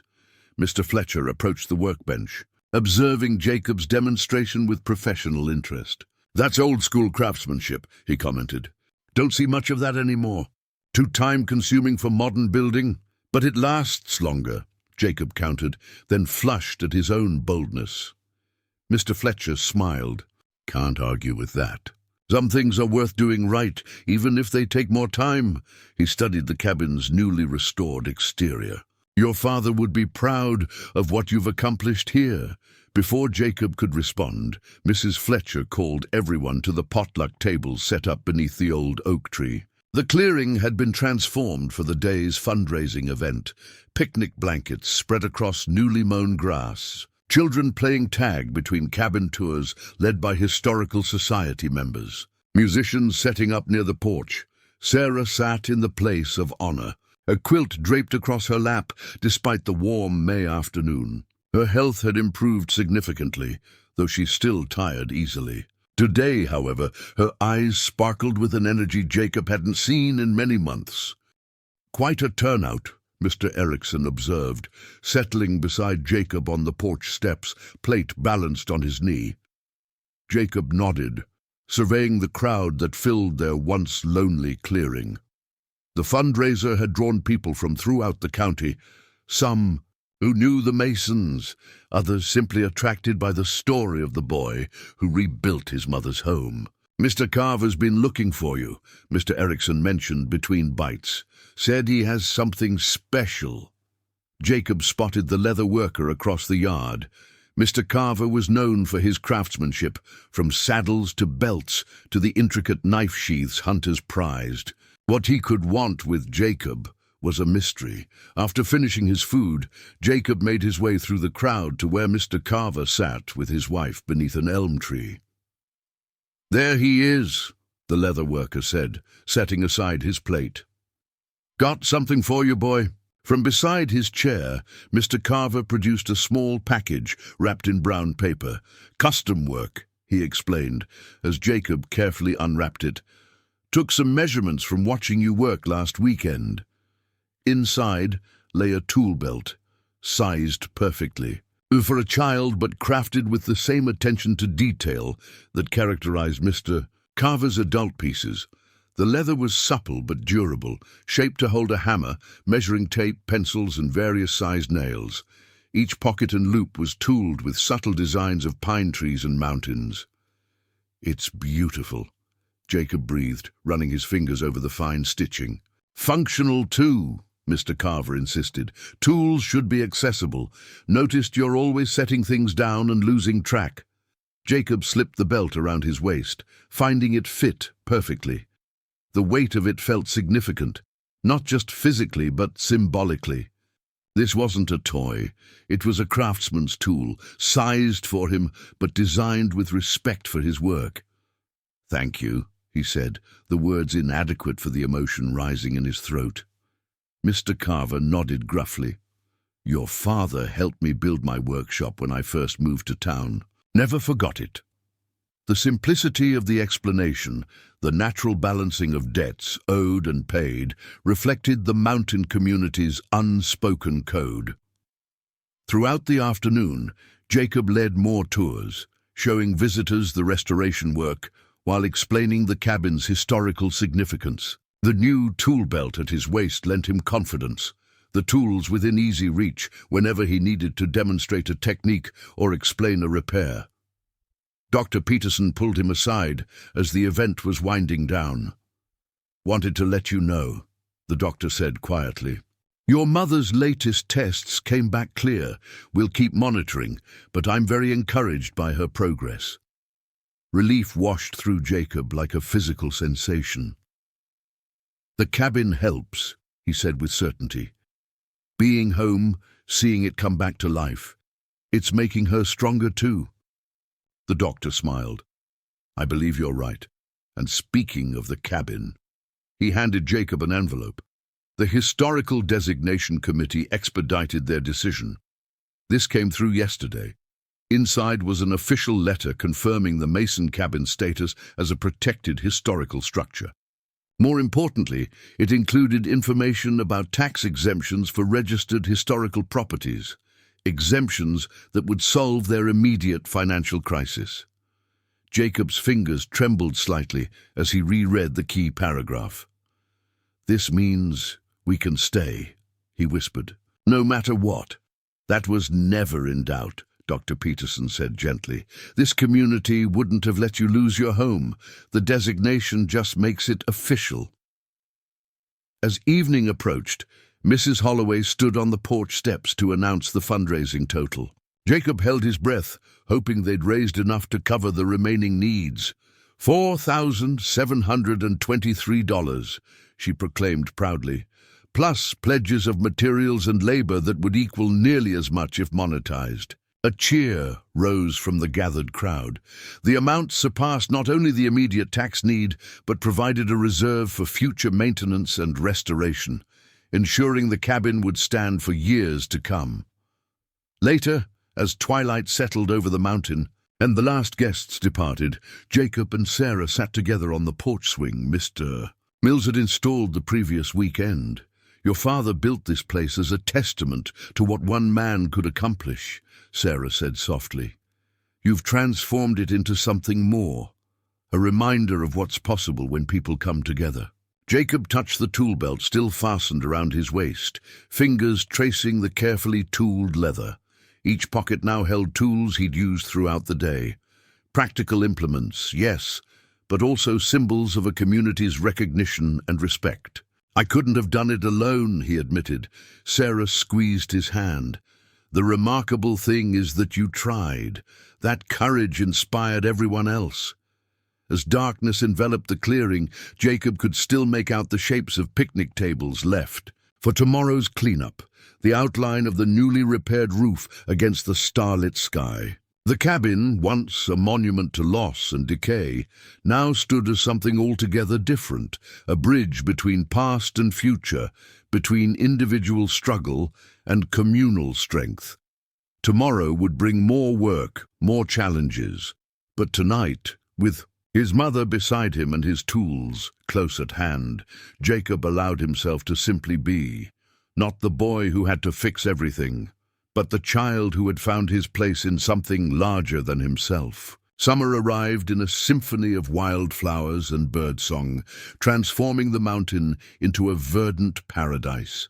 The Mason cabin, no longer fighting for survival against winter's assault, now basked in golden sunlight that highlighted its renewed strength and beauty. Inside, Jacob sat at the kitchen table, morning light streaming through windows that no longer leaked. Before him lay a piece of wood, half carved, half raw, that he'd discovered in his father's old trunk while organizing the newly renovated storage room. The carving was clearly unfinished, abandoned mid-creation when Michael Mason had died 2 years earlier. One end showed the beginning of what might have been an animal, perhaps a bear or wolf, while the other remained untouched, potential locked within grain and knot. "I remember when he started that," Sarah said, pausing in her bread-making to glance over Jacob's shoulder. "Said it was going to be a mountain lion for your birthday." Jacob ran his fingers along the smooth sections his father had shaped, then over the rough portions that would never know his touch. The boundary between them felt significant somehow, a tangible line between what was and what might have been. "Do you think he'd mind if I finished it?" Jacob asked, turning the wood in his hands. Sarah wiped flour from her fingers, considering the question with appropriate gravity. "I think he'd be honored," she said finally, "though he might tell you to start fresh, learn on your own pace." Jacob nodded, understanding. His father had always emphasized finding one's own way, rather than simply completing another's vision. Yet something about this particular piece called to him, not to finish what his father had started exactly, but to continue the conversation that death had interrupted. "I might do it differently," Jacob warned, studying the wood's grain. Not exactly how he planned it, Sarah smiled. That seems right too. As Jacob searched his father's toolbox for the appropriate carving knives, a truck appeared on the mountain road, Mr. Fletcher's distinctive red pickup, easily recognizable even at a distance. The construction company owner had become a regular visitor in recent weeks, often bringing professional advice and, occasionally, extra materials that were left over from town projects. Today, however, someone unexpected accompanied him. His daughter Emma, who was in Jacob's class but rarely spoke to him at school. "Got that porch railing wood you needed?" Mr. Fletcher called as they approached, "and brought an extra set of hands. Emma's been pestering me to see this historical cabin everyone's talking about." The girl rolled her eyes at her father's teasing, but offered a shy smile to Jacob. "I'm good at sanding," she explained, holding up her own small toolbox with evident pride. While Mr. Fletcher discussed the porch restoration with Sarah, Emma joined Jacob at his work table beneath the old oak tree. "What are you making?" she asked, noticing the half-carved wood. "Not sure yet," Jacob admitted. "My dad started it. I'm thinking about finishing it, but differently." Emma studied the piece with serious consideration. "The grain suggests something flowing here," she said, pointing to a particularly beautiful whirl in the wood. "Like water or wind." Jacob looked at her in surprise. "You know about woodworking?" "My grandpa carves," she said with a shrug. "He lets me watch, says I have a good eye." For the next hour, while adults discussed restoration plans nearby, Jacob and Emma bent over the carving together. She offered observations about the wood's natural patterns. He demonstrated basic knife techniques his father had taught him years earlier. "It's not a mountain lion," Jacob decided finally. "At least, not anymore. I think it wants to be something else now." Emma nodded as if this made perfect sense. "Wood has its own ideas sometimes. Grandpa says you have to listen to it." By lunchtime, the clearing had filled with the usual weekend volunteers. The cabin restoration had developed its own rhythm, Saturday work parties, followed by Sunday potlucks. The community's commitment unwavering, even as the most urgent repairs were completed. Jacob, who once would have monitored every activity with anxious attention, now found himself comfortable delegating tasks to others. Mr. Harris supervised the porch railing installation. Mrs. Holloway and her Historical Society members documented period details. Even Billy and Tanner worked independently, rebuilding the garden fence without constant direction. This newfound trust left Jacob free to focus on the carving, which was slowly taking shape beneath his careful hands. Not a mountain lion as his father had intended, but something unexpected, a bird with outstretched wings emerging from what had been the animal's haunches. "That's real nice work," commented Mr. Carver, pausing to observe Jacob's progress. The leather worker's endorsement carried particular weight, given his own artistic reputation. "It's different than what my dad planned," Jacob explained. Suddenly self-conscious, Mr. Carver studied the transformation thoughtfully. "Making something your own isn't disrespect," he said. "It's how craft evolves." Your daddy understood that better than most. By late afternoon, as volunteers began packing up tools and leftovers, the carving had taken clearer form, a bird rising from what might have been earth or water, its wings partly formed, partly still embedded in rough wood. The piece existed in multiple states simultaneously, finished and unfinished, planned and improvised, memorial and creation. Emma, who had stayed all day despite her usual shyness, traced the wing's outline with a careful finger. "It's like it's being born," she observed. Jacob nodded, seeing the symbolism himself. "From something old into something new." "Will you finish it completely?" she asked. Jacob considered the question, studying the boundary where his carving met his father's original work. "Not entirely," he decided. "I think it's more interesting this way, showing the transformation, the connection between what he started and where I took it." As the Fletcher truck disappeared down the mountain road, Emma waving from the passenger window with promises to return next weekend. Sarah joined Jacob at his work table. "You've made something beautiful," she said, examining the carving. "It's not what Dad would have made," Jacob replied, still slightly unsure. "No," Sarah agreed, "but I think he would recognize the spirit in it. The respect for the material, the attention to detail, those were his values, even if the form is your own." That evening, Jacob placed the carving on the mantelpiece, a position of honor in their home. The half-finished, half-transformed piece seemed to capture something essential about their journey, how loss could transform into creation, how endings sometimes contained beginnings, how the passing of skills from one generation to the next inevitably involved both preservation and reinvention. As twilight settled over their mountain home, the cabin stood as a similar testament to this principle, restored to its historical integrity, yet adapted for contemporary life. Its bones ancient, but its spirit renewed. Like the carving, it existed in a state of respectful transformation, honoring its origins while embracing its future. And Jacob, watching firelight play across the wooden bird's wings, understood that he had undergone a similar metamorphosis, no longer simply his father's son, no longer merely the boy who fixed things, but someone both connected to and distinct from those identities. Someone becoming his own person, even while carrying forward what mattered most from the past. The July morning dawned clear and promising, sunlight filtering through new curtains Sarah had sewn from fabric donated by the quilting circle. Jacob woke to the sound of birdsong and the distant rumble of vehicles climbing the mountain road, earlier than expected for the day's planned celebration. He dressed quickly, anticipation fluttering in his chest. For weeks, the entire town had been preparing for today's official unveiling of the fully restored Mason cabin. The Historical Society had arranged for a ribbon-cutting ceremony, complete with the county commissioner and a photographer from the regional newspaper. But this early morning hour belonged to the Masons alone, their last moments with the cabin as a private space, before it became partly public as a historical landmark and occasional medical outpost. Jacob found his mother already awake, sitting at the kitchen table with a cup of tea, her face thoughtful. "Everything okay?" he asked, reaching for a biscuit left from last night's dinner. Sarah smiled, the worry lines that had once dominated her face now softened. "Just thinking about how much has changed. A year ago, I wasn't sure we'd make it through another winter here." Jacob nodded, remembering those desperate days when each new leak and crack had seemed insurmountable.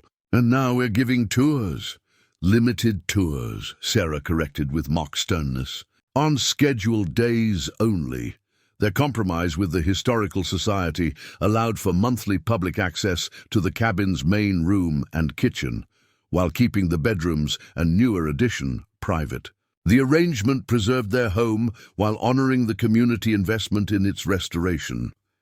Jacob moved to the window, watching dust rise from the approaching vehicles. "They're early." "Not for what they have planned," Sarah said mysteriously. "Mrs. Peterson warned me they might need extra time to set up." Outside, the familiar convoy of trucks and cars began arriving, the same vehicles that had faithfully appeared each weekend for months of restoration work. But today, instead of ladders and lumber, they carried folding chairs, tables, and bundles wrapped in protective coverings. Mr. Harris approached the door first, knocking despite the standing open invitation for Corps volunteers. "Morning! We're hoping to borrow Jacob for about an hour," he said cheerfully. "And if you could stay inside, Sarah, until we call for you, we've got a little surprise to set up." With curious excitement, Jacob joined the growing crowd outside, while his mother remained indoors, as requested. The clearing around their cabin had been transformed over recent months.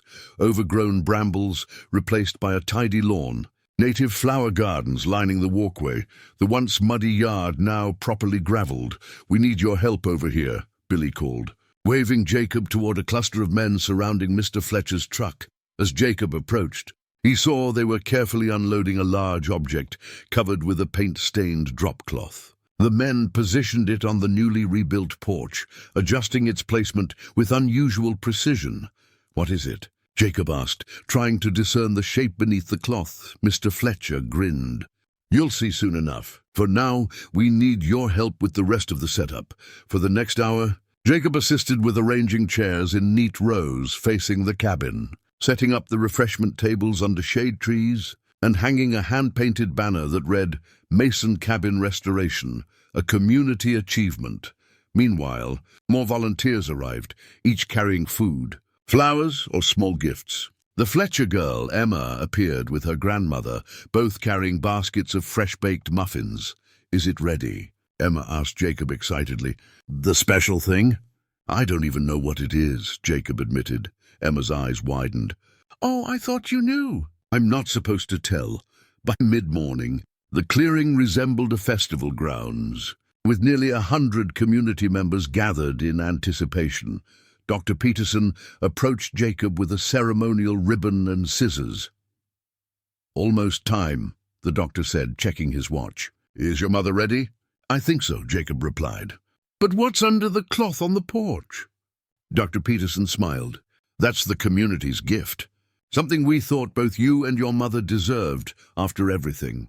At the doctor's signal, Mrs. Peterson went inside to fetch Sarah while everyone took their places. Jacob stood nervously by the porch steps, scissors in hand, overwhelmed by the scale of the celebration. When Sarah emerged, escorted by Mrs. Peterson, the crowd broke into spontaneous applause. Jacob watched his mother's face register surprise and then deep emotion as she took in the gathered community and decorated yard. Before we officially opened the cabin, Dr. Peterson announced to the assembled crowd, "We have a special presentation." He nodded to Mr. Fletcher and Mr. Harris, who moved to the cloth-covered object on the porch. With a flourish, they pulled away the covering to reveal a beautiful rocking chair, handcrafted from rich, dark wood with intricate carvings along its arms and back. Sarah gasped, her hand rising to her mouth. "Every family who helped with the restoration contributed to this gift," Dr. Peterson explained. "Mr. Fletcher designed it based on historical photographs of the original cabin's porch. The woodwork was a group effort, with each family carving a small section, and the cushions were made by the quilting circle from Sarah's own patterns." Jacob stared at the rocking chair in wonder.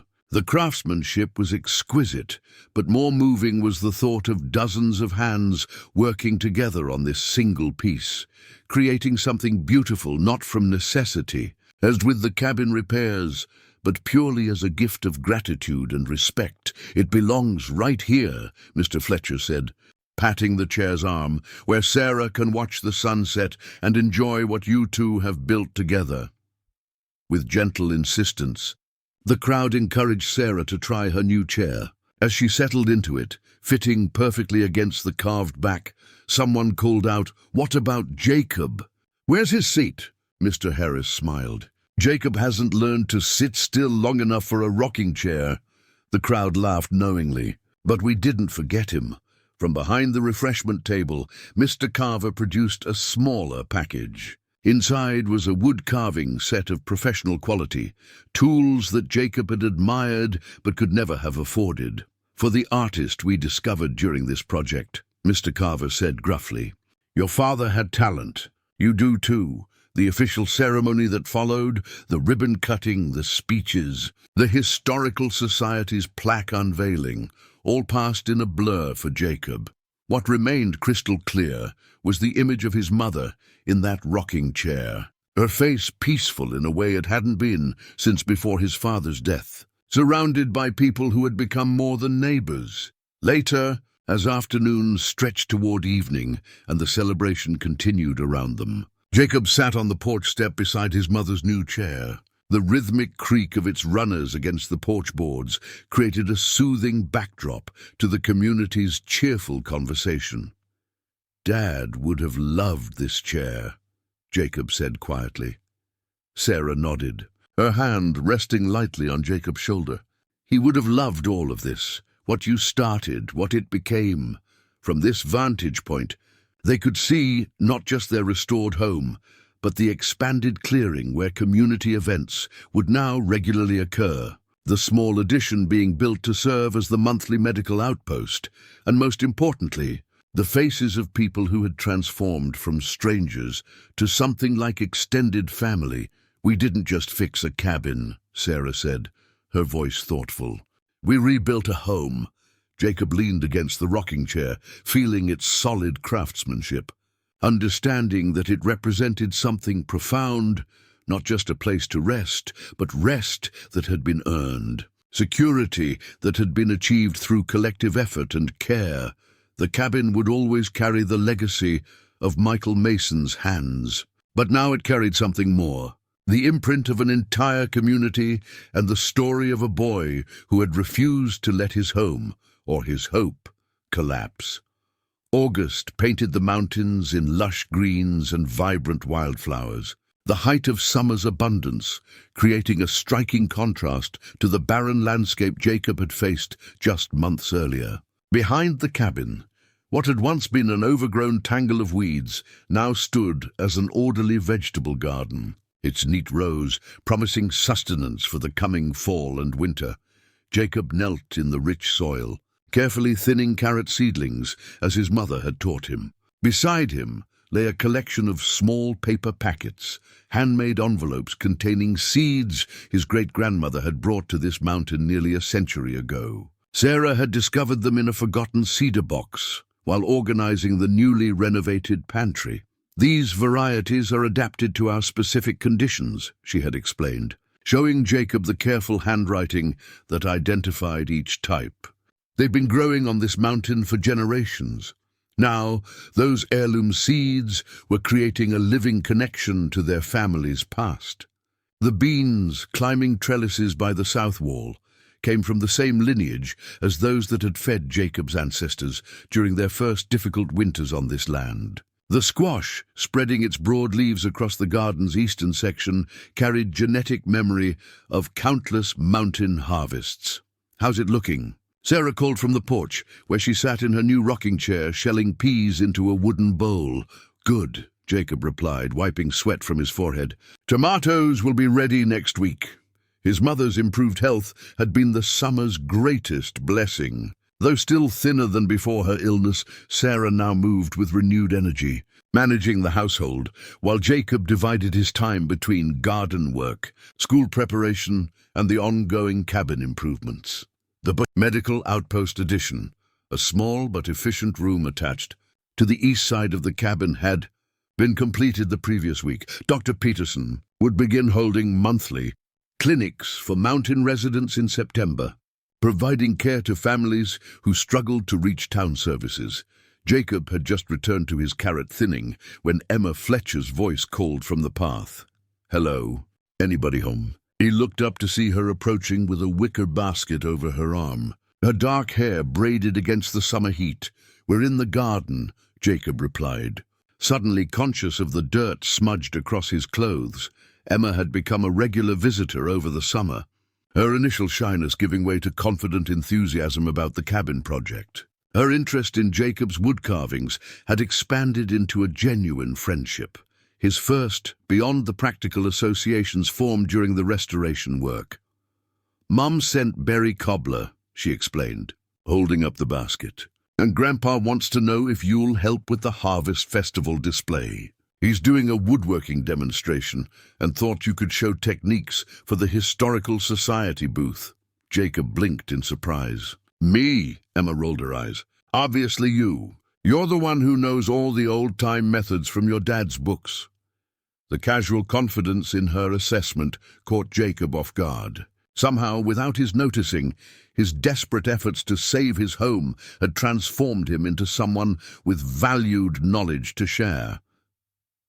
"I guess I could," he said, rising and brushing soil from his knees. "If Mom's okay staying alone for the day." Sarah's laugh drifted from the porch. "I managed alone for months while you were at school all winter, Jacob. I think I can handle a day to myself." Emma grinned. "Great." Festival committee meets Thursday to finalize plans. As they walked toward the house, Emma pointed to the seed packets laid carefully on a flat stone. "What are those?" Family heirlooms, Jacob explained. Seeds my great-grandma brought when they first settled here. We're saving some from each plant to keep the line going. Emma picked up one of the handmade envelopes, studying the faded writing with interest. That's amazing, like having a piece of your family history that's still alive. I never thought about it that way, Jacob admitted, but I guess you're right. While the adults chatted on the porch, Jacob gave Emma a tour of the garden, explaining which plants came from the heirloom seeds and which were modern varieties donated by neighbors. Her questions were thoughtful, her observations insightful in ways that surprised him. You know a lot about gardening, he commented as they examined a thriving squash plant. Emma shrugged. My grandma teaches me, says it's important to know how to grow food, even in modern times. She hesitated, then added, I saved seeds from our heritage tomatoes last year. They're different from yours. Italian varieties my great-grandfather brought from the old country. We could trade some if you want. The suggestion, so simple yet profound, struck Jacob as particularly meaningful. The continuation of heritage, the sharing of history through something as humble as vegetable seeds, seemed to embody everything the cabin restoration had come to represent. I'd like that, he agreed. We could grow both kinds next year. By the time Emma departed, promising to return for the seed exchange, the afternoon had begun its gentle slide toward evening. Jacob rejoined his mother on the porch, accepting a glass of cool water from the pitcher kept in their new spring house. Emma's nice, Sarah observed casually, her tone carrying an undercurrent that made Jacob flush slightly. She knows a lot about plants, he replied, deliberately focusing on the garden. Her family has heirloom seeds too. Italian ones, Sarah smiled, her hands resuming their rhythmic shelling of peas. Sounds like a good trade. Different strengths coming together often produce the best results. Jacob recognized the subtle parallel to the larger lessons of the past year. Like the cabin restoration. Exactly, Sarah agreed. Individual efforts are powerful, but there's something special about combining different traditions, different knowledge. As dusk settled over the mountain, painting the garden in soft golden light, Jacob carefully gathered the seed packets and returned them to their cedar box. Unlike the urgent, desperate work of the cabin repairs, the garden represented a different kind of building, slow, patient cultivation of resources that would sustain them through changing seasons. In the distance, lights began to appear in neighboring cabins. Mr. Erickson's place down the ridge, the Abernathy's farm in the valley below. Once these had seemed like remote outposts, separated by insurmountable distance, now Jacob recognized them as points in a constellation of community, connected by invisible but unbreakable bonds of shared purpose and mutual care. The seeds in their modest packets held more than next year's garden. They contained the story of his family's perseverance, the legacy of knowledge passed through generations, and now the promise of new connections as Emma's Italian tomatoes would join their mountain-adapted varieties in seasons to come. Think I'll plant a bit more for the fall garden tomorrow, Jacob said, looking out over their thriving plot. Maybe lettuces where the early beans were. Sarah nodded approvingly. Planning ahead. That's new. Jacob smiled, recognizing the truth in her observation. Once he had lived solely in the desperate present, focused on immediate survival. Now he found himself thinking of next season, next year, a luxury of perspective that their renewed security had made possible. Like the seeds they would save and replant, some essential part of what they had built together would continue growing, adapting, strengthening with each passing season. The September air carried the first hints of autumn as Jacob spread his carefully ruled paper across the workbench outside the cabin. Sunlight illuminated the detailed drawing, his first attempt at creating an original furniture design rather than following his father's plans. It's a hope chest, he explained to Emma, who leaned over his shoulder, studying the blueprint. Traditional mountain style, but with some modifications. The design showed a cedar chest with dovetailed corners and a curved lid, similar to classic patterns, but with subtle innovations that marked it as Jacob's own creation. The front panel featured spaces for hand-carved panels depicting mountain wildflowers, while the interior included specialized compartments for storing treasured items. "It's beautiful," Emma said with genuine admiration. "Who's it for?" Jacob hesitated, suddenly self-conscious. "Mrs. Peterson, for helping Mom through everything. Her anniversary is next month." What he didn't mention was how the doctor's wife had sat with Sarah during her worst days, brought medicine when they couldn't afford it, and organized the women's care schedule that had allowed Jacob to continue school while maintaining the cabin. Some debts couldn't be repaid with money. Emma traced the intricate joinery details with a careful finger. "The curved lid is different from traditional patterns. Dad always said a good craftsman respects tradition but isn't afraid to improve on it," Jacob replied, making a small adjustment to one of the measurements. "Will Mr. Fletcher let you use the shop equipment for this?" Emma asked. Jacob nodded. "Saturday mornings.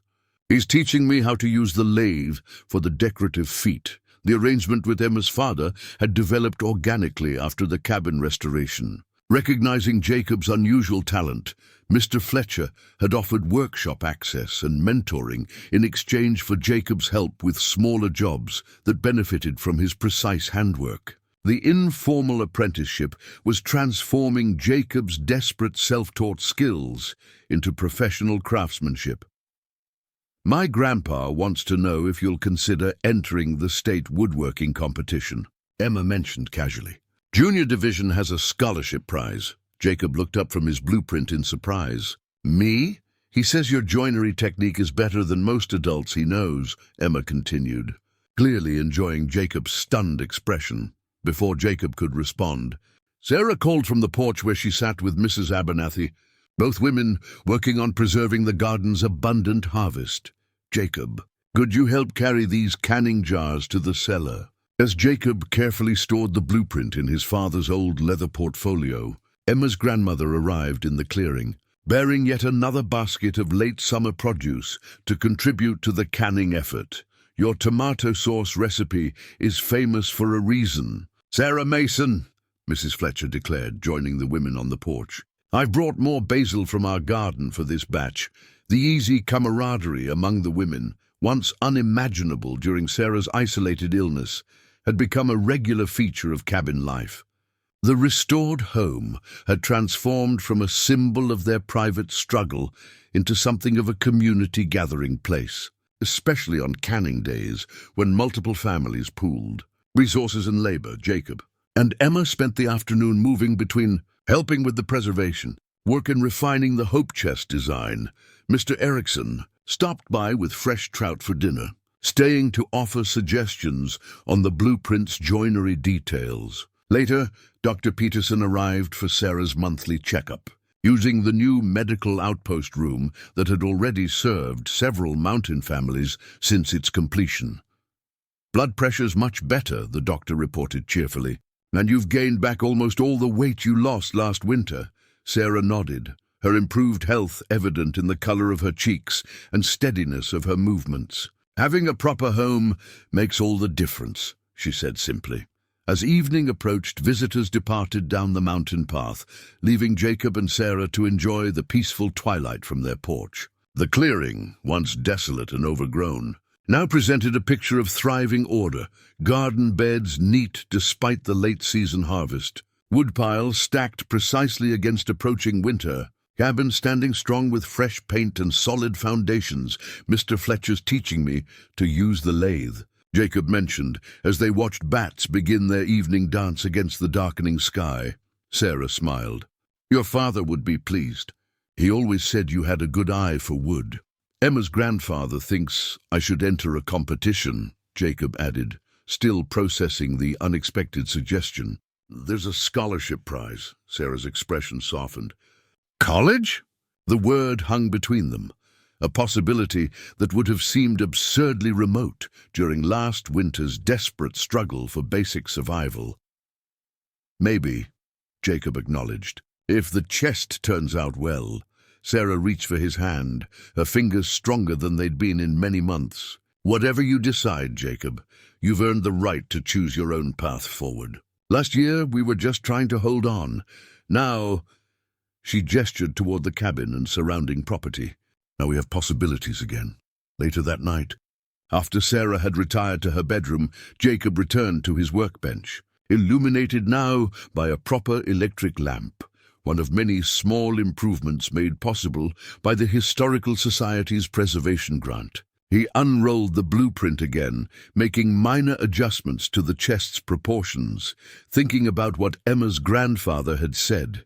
The detailed drawing represented more than just a furniture piece. It embodied Jacob's journey from desperate necessity to creative possibility, from merely copying his father's techniques to developing his own voice as a craftsman, Mr. Carver had told him once. There comes a time when you stop just fixing what's broken and start building what's new.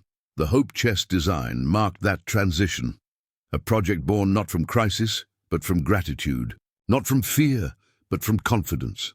As Jacob carefully rolled the blueprint and returned it to his father's portfolio, he realized how profoundly their circumstances had changed. The cabin was secure. His mother was healing. The community had become an extended family, and Jacob himself had transformed from a child bearing impossible burdens to a young craftsman with promising prospects. The blueprint, with its precise measurements and thoughtful innovations, served as physical evidence of this evolution, proof that Jacob Mason was becoming not just his father's son, but his own person with unique gifts to offer. Tomorrow he would begin selecting the cedar boards for the chest, examining each piece for the perfect grain pattern. But tonight, surrounded by the secure walls he had helped rebuild, Jacob allowed himself to imagine future designs, future possibilities. A future where building beautiful things might become his choice rather than desperate necessity. The Henderson County Herald wasn't known for its emotional depth. Its pages typically featured straightforward reporting on local events, school sports, and occasional human interest stories. But the Sunday edition that arrived on the Masons' porch that crisp October morning was different. Jacob stared at the front-page headline, "The Cabin That Love Rebuilt," above a large color photograph of himself and Sarah standing before their restored home, surrounded by the key community members who had made it possible. Below the fold, smaller photos documented the transformation from near collapse to historical landmark. They used all the pictures, Sarah observed, reading over Jacob's shoulder.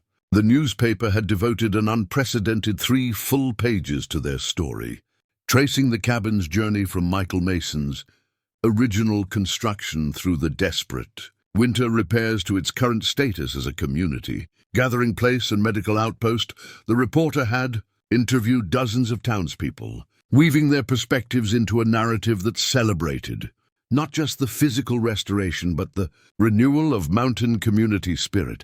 Dr. Peterson spoke about reduced medical emergencies since establishing the outpost. Mrs. Holloway detailed the cabin's historical significance. Mr. Fletcher and Mr. Harris described the technical challenges of preserving original features while ensuring modern safety. But most powerful were the quotes from Jacob's classmates.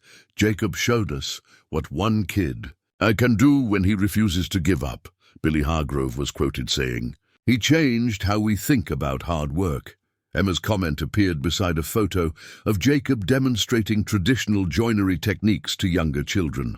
He turned something tragic into something that helps everyone. It's not just his family's cabin anymore, it's part of all of us now. Jacob read the article 3 times, emotions shifting with each pass. Initial embarrassment at being featured so prominently gave way to pride, then to a deeper appreciation for how accurately the story captured their journey. "They got it right," he said finally, carefully folding the paper. "It wasn't just about fixing a building," Sarah nodded, her eyes glistening slightly. "That's what made it all possible." The newspaper's impact became apparent as the day progressed. The cabin usually received visitors on Sundays, neighbors stopping by after church, hikers pausing on the mountain trail, occasional tourists interested in the historical designation. But today brought an unprecedented stream of unfamiliar faces, many clutching copies of the Herald. A retired carpenter drove from 2 counties over to examine the traditional restoration techniques. A family whose ancestors had been original settlers brought photographs of their own historic cabin for comparison. 3 different regional historical societies sent representatives to discuss preservation partnerships. By mid-afternoon, Sarah had transformed their usual Sunday hospitality into an impromptu open house, serving apple cider and fresh bread to the steady flow of visitors. Jacob found himself repeatedly explaining restoration details to strangers who regarded him with a respect that still felt unfamiliar. The reporter called it heritage carpentry. Jacob overheard one visitor saying, "Said the boy learned it all from his father's books." "Impressive craftsmanship," replied his companion, examining the restored porch railing. "You don't see dovetail joints like this anymore." Emma and her grandfather arrived as the crowd was beginning to thin, bringing a copy of the newspaper that Mr. Carver had already mounted in a handcrafted frame. "For your wall of fame," he announced gruffly, handing the frame to Sarah, "though you'll probably need a bigger wall after today." Emma pulled Jacob aside while the adults chatted on the porch. "Have you seen page 6? She asked, producing her own copy of the paper. Jacob shook his head. The main article had so captured his attention that he hadn't explored the rest of the edition. Emma opened to a smaller article with the headline, "Young Craftsman Selected for Regional Showcase." Beneath it was a photograph of Jacob's hope chest, still in progress in Mr. Fletcher's workshop. "My dad submitted the photos," Emma explained, as Jacob read in stunned silence. "The showcase judges were so impressed. They're waiving the age requirement to include you in the Master Craftsman division." The article described Jacob as a prodigy working in the traditional Appalachian style with innovative modern influences, and noted that his work would be displayed alongside adult artisans at the prestigious Blue Ridge Craft Guild exhibition in November. This is, Jacob struggled to find words. "A big deal," Emma finished for him. "The Guild Scholarship Committee will be there, and dealers who commission custom pieces." Before Jacob could process these implications, Mr. Peterson's car appeared on the mountain road, the doctor returning from his Sunday hospital rounds. He waved a newspaper as he approached the porch. "You've gone regional," he called cheerfully. "My colleague in Asheville says they picked up the story for tomorrow's edition. You're about to get even more visitors." Sarah invited the doctor to join them for early dinner, and soon the kitchen filled with the comfortable conversation of friends who had become like family. As Jacob helped serve the venison stew, made with Mr. Erickson's latest hunting success, he found himself observing the scene with new awareness. His mother laughed at one of Mr. Carver's rare jokes, her face animated and healthy. Emma and her grandfather debated the merits of different wood finishes for the Hope Chest. Dr. Peterson described plans to expand the medical outpost services in spring. The cabin hummed with warmth, purpose, and possibility. Later, after the visitors had departed and twilight settled over the mountain, Jacob found his mother standing in the yard, gazing at their home outlined against the darkening sky. "It looks almost exactly like it did when your father finished it," she said softly. "Except better somehow." Jacob nodded, understanding. "Because now it belongs to more than just us," Sarah wrapped an arm around her son's shoulders, having to reach up now as his recent growth spurt had made him taller than her. "The newspaper got one thing wrong," she said, nodding toward the framed article. "They gave you all the credit for saving the cabin." "That's not wrong," Jacob protested. "I started the repairs." Sarah shook her head. "You did more than that, Jacob. You showed everyone what was possible. You reminded this mountain what community really means."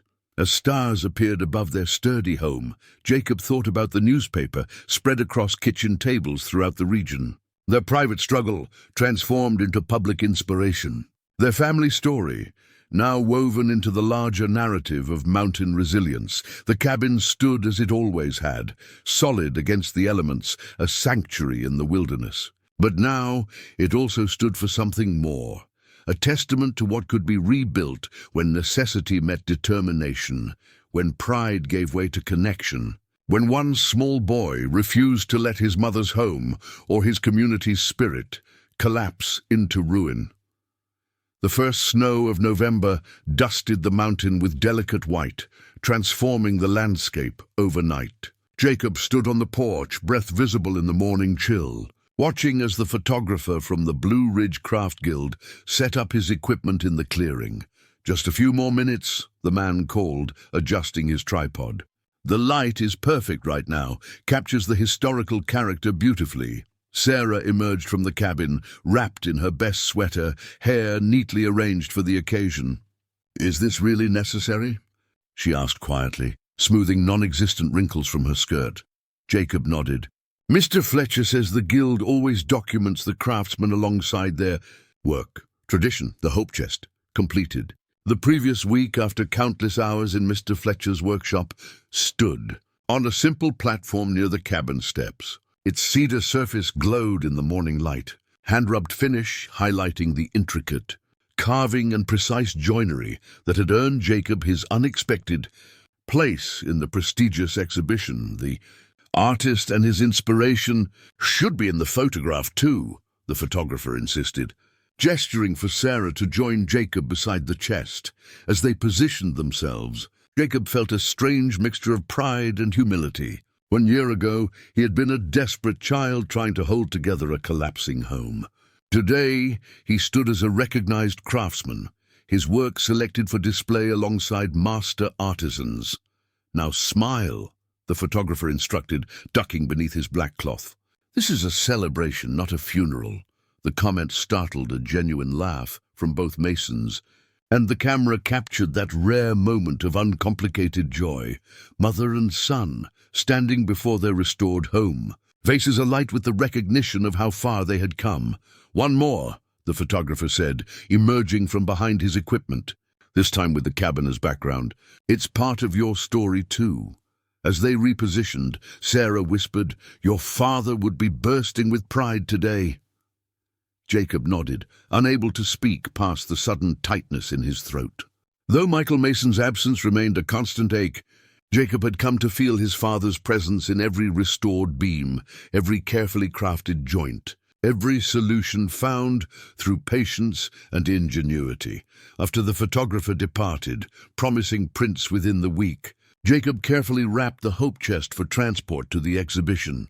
Mr. Fletcher would arrive soon with his truck, along with Emma and her grandfather, who had insisted on attending the opening reception. "Are you nervous?" Sarah asked, helping secure protective blankets around the chest. Jacob considered the question.